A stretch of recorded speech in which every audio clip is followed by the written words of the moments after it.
There's something about upstate New York that never sits right with me after dark. The forests grow quieter, the air gets colder, and every shadow feels like it's hiding a secret.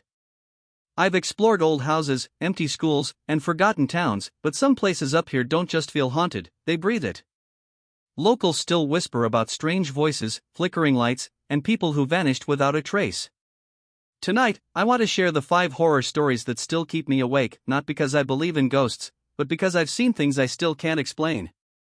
If you enjoy real haunted stories and true unexplained mysteries, make sure to subscribe, there's a lot more darkness I still have to uncover. 1 Hudson River State Hospital, Poughkeepsie, New York. The first time I saw the Hudson River State Hospital, it didn't feel like a place, it felt like a warning. The red Gothic towers stood against a gray sky, and the whole structure seemed to breathe, like it had been waiting for someone to come back. I parked my car near the rusted gate, and the wind that passed through the trees sounded like whispers. I told myself it was just the wind, but deep down, I knew this place was different. The air smelled like wet iron and burnt dust, the kind of smell old hospitals carry even after decades. I pushed through a broken doorway and entered a long corridor. The floors were covered with dust thick enough to show footprints, mine, and someone else's. The walls were peeling, and faded signs still marked rooms that once held patients: Ward B, restricted access, *, electrotherapy room. *, my flashlight's beam trembled slightly, not from the batteries, but from my hand. I had read about this place before coming here. Thousands of patients once lived and died in these halls. Most of them were never claimed by families. Some were buried behind the hospital, in a forgotten field with only numbers on small stones. But reading about it and standing there were 2 completely different things. It was too quiet, unnaturally quiet, like the building was holding its breath. Halfway down the corridor, I heard something. Not loud, just a soft dragging sound, like someone moving their feet across the floor. I froze.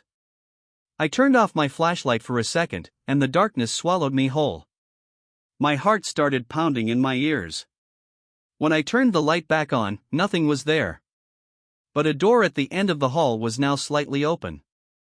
I was sure it had been closed before. I walked toward it slowly, trying to convince myself I was imagining things. The room behind the door looked like an old treatment ward. Rusted beds lined the walls, and torn curtains swayed gently though no wind was coming in. On one of the beds, someone had written on the wall with something dark: "I'm still here." I leaned closer, trying to see if it was paint or something else, and that's when I heard it again. A soft voice, almost whispering my name. I turned around instantly, and for a brief moment, I saw the reflection of a face in the broken window behind me. It wasn't my reflection. It was pale, thin, and watching. My chest tightened as I backed out of the room, never taking my eyes off that glass. When I stepped into the hallway again, I could feel a shift in the air, heavier, colder. I didn't run. I walked quickly toward the exit, every creak and echo behind me sounding like footsteps. When I finally stepped outside, the wind hit my face, and I felt like I could breathe again. But before I reached the car, I looked back one last time. In one of the upper windows, a light flickered for just a second, soft, yellow, and human. I don't know what I saw that night at Hudson River State Hospital, and maybe I don't want to know. But ever since then, every time I close my eyes, I still see that window. And sometimes, I feel like something from that building is still looking back. 2 Utica State Hospital, Utica, New York. When I first stepped into the old Utica State Hospital, the silence hit me harder than the cold. It wasn't just quiet, it was the kind of silence that makes you hear your own heartbeat. The main building stood tall against the pale sky, its windows shattered like hollow eyes watching me. I had read the stories before about the screams, the whispers, the lights, but reading them and standing there alone were 2 completely different things. The air inside was heavy, thick with the smell of mold and metal. My boots crunched over broken glass as I moved through the entrance hall. Old patient files lay scattered on the floor, damp and yellow with age. A torn sign still hung by one nail, * Utica Psychiatric Center, Ward A. * I remember shining my flashlight on it, feeling a strange chill even though the air was still. I tried to convince myself it was just nerves. The hallway seemed endless. My light bounced off the peeling green paint, and sometimes I thought I saw movement in the corner of my eye, but whenever I turned, it was just shadows. I kept walking, trying to breathe steady. Every sound echoed too loud. My footsteps, the rustling papers, even the small clicks of my flashlight. And then, somewhere behind me, a soft tapping sound started. Tap, tap, tap. Like someone knocking gently on a door. I turned around, shining the light behind me. Nothing. The sound stopped. For a few seconds, I stood completely still, my breath visible in the cold air. Then, it came again, this time closer. Tap, tap, tap. My stomach twisted, and I called out, "Hello?" My voice bounced down the hallway and came back distorted. It didn't sound like me. I forced myself to walk toward the noise, even though every step felt wrong.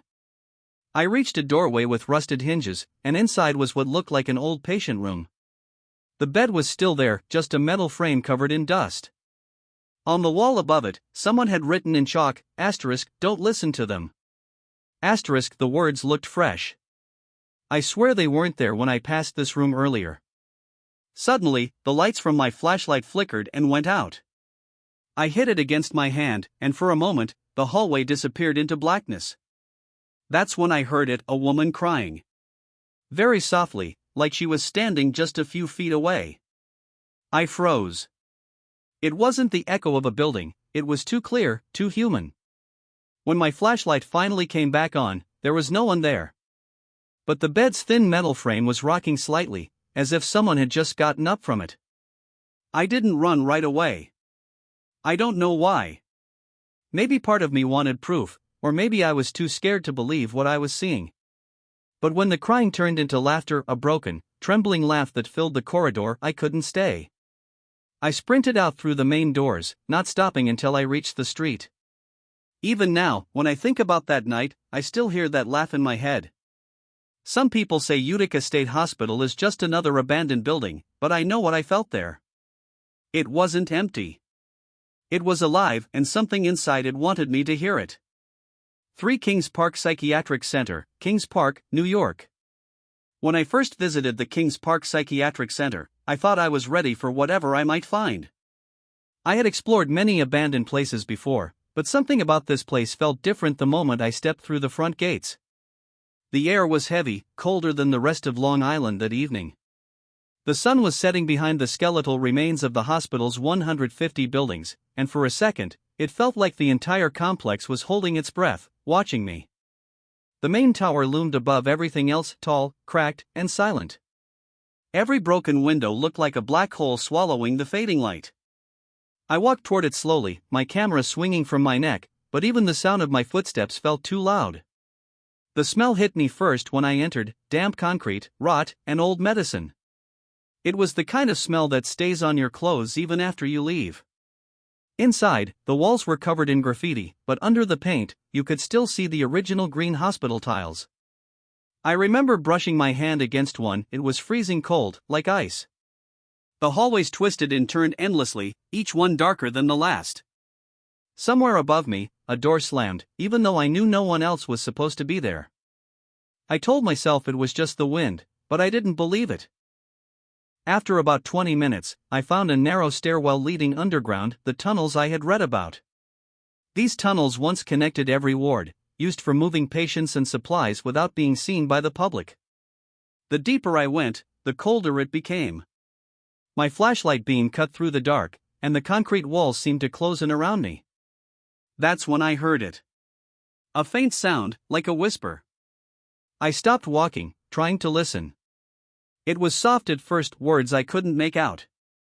Then clearer, "Help me." My chest tightened instantly. The voice came from deeper inside the tunnel. I called out, but the echo swallowed my voice whole. Every instinct told me to turn around, but I forced myself forward, step by step. When I reached a bend in the tunnel, I saw it, a figure standing at the far end, barely visible in the light. It looked like a person wearing a hospital gown, motionless. I froze, unable to move or breathe. My light flickered once, and when it came back, the figure was gone. But the echo of that voice, the same broken whisper, came from behind me this time. I spun around, shining the light into the darkness, but there was nothing. Just the sound of something dripping, steady and slow. I ran then. I didn't even look back. I climbed the stairs 2 at a time until I reached the open air again. My heart was pounding so hard it hurt. When I finally reached my car, I sat there for 10 minutes, staring at the empty hospital windows.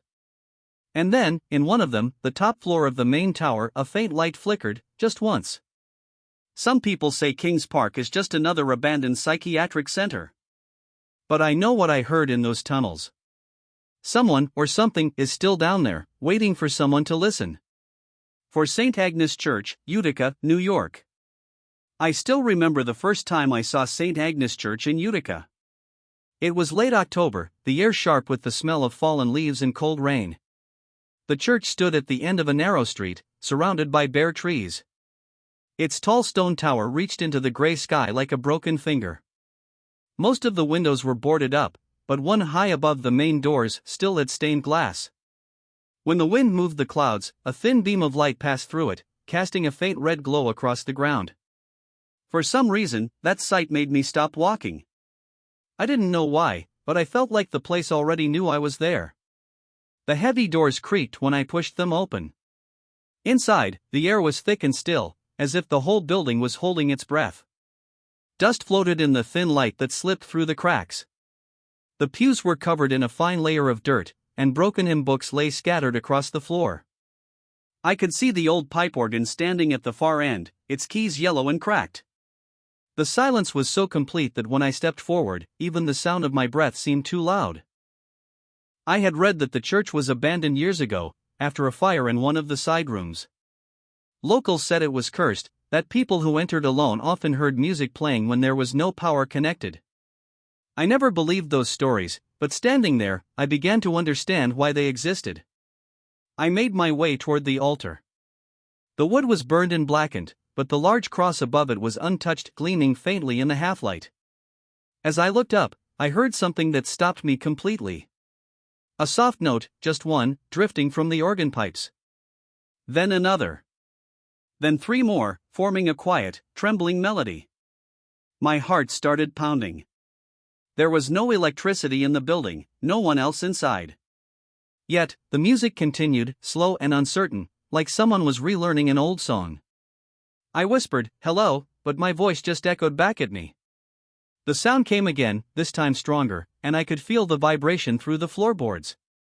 I stepped closer to the organ, every muscle in my body tense. The keys were moving, pressing down one by one, though there was no one sitting there. The music stopped suddenly, and the silence that followed was worse than the sound. Then, from the choir balcony above me, I heard a faint breath, like someone exhaling softly. I looked up, and for the briefest second, I saw a figure in white standing near the railing. The shape was blurred by the dust and shadows, but I could see its face, or maybe I only imagined I could.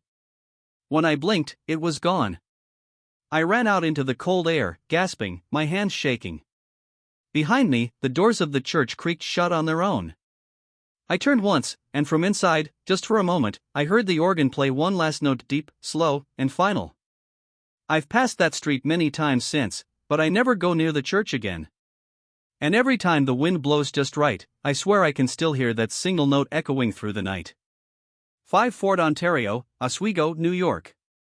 When I first stepped into Pottersville's old hamlet area, the evening light had already begun to fade. The sun dipped behind the Adirondack peaks, and the whole place felt frozen in time, as if everyone who once lived here had simply vanished in the middle of a normal day.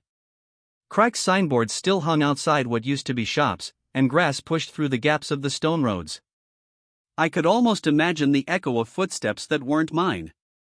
I walked past an old post office first, its door half open, creaking in the wind. Inside, everything was coated in dust. A single chair was tipped over, and a calendar on the wall showed the year 1934. It felt wrong, like time had been paused mid-breath. For a second, I swore I heard a whisper, faint, like someone saying a name. But when I turned, there was nothing except the soft hum of the wind brushing through broken glass. Further down, I found what looked like a family home, the roof partially caved in, the porch steps covered in moss. I hesitated before going in, but curiosity won. Inside, sunlight filtered through holes in the ceiling, revealing an old wooden table still set with plates and cups. The strangest part was the photograph frame lying face down on the floor. I picked it up. It showed a family of 4 parents, a boy, and a girl. Their smiles were faint, the kind that hide something behind them. As I stood there, a feeling crept over me, not fear exactly, but a deep sadness. I could almost sense their stories lingering in the air. What happened here? Why did they leave everything behind? My flashlight beam caught a child's shoe near the corner of the room. Suddenly, the wind outside slammed the door shut. My heart jumped. The silence afterward was heavier than before, like the place itself was listening. When I stepped back outside, the air felt colder. The trees around the hamlet swayed, whispering through their branches. I saw a faint light flicker from one of the empty houses up the hill. It looked like a lantern, dim and unsteady. For a moment, I thought maybe someone else was there. But when I reached the house, the light vanished. Inside, only moonlight filled the empty rooms. I left Pottersville that night with a strange pull in my chest. The town wasn't just abandoned, it was grieving, holding tight to its memories. Even now, when I close my eyes, I can still picture that family photo, the faint smiles, and the sense that maybe, just maybe, someone was still waiting for them to come home.